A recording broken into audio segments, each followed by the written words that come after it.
Welcome back to another Sebastian story.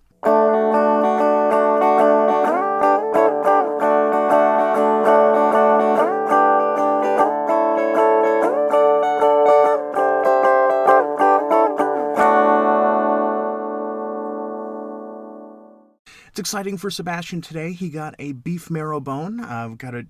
Just picked it up from the butcher shop, and of course he smelled it as soon as it came into the truck, and he's like, ooh, I know what this is going to be today. So it's a real simple process. You want to take the refrigerated bone, get your water up to temperature, and put the bone right in. Get a good eye for what the marrow looks like when it's raw, so that way you can see it in about 30 minutes to know that it does look good and cooked, or at least well enough that it's not going to be raw any longer. It should digest well.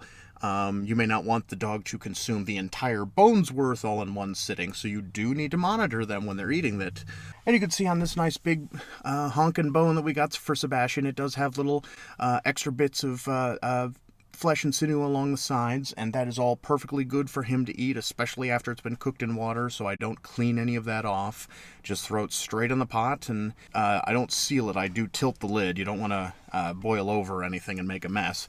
And then just drop the temperature down to low and let it simmer for 30 minutes, and you're good to go. And once it's done cooking, just double check, make sure it does look good enough and that it's not still raw or anything like that. And if it's good to go and it passes the eye inspection, then put it out on a plate, and then you just simply have to let it cool. And this is the worst part of the whole experience of cooking it. You have to wait. I know, Pappy, you've got to wait for it, and it's awful. It tests patience like nothing else. It's a good boy.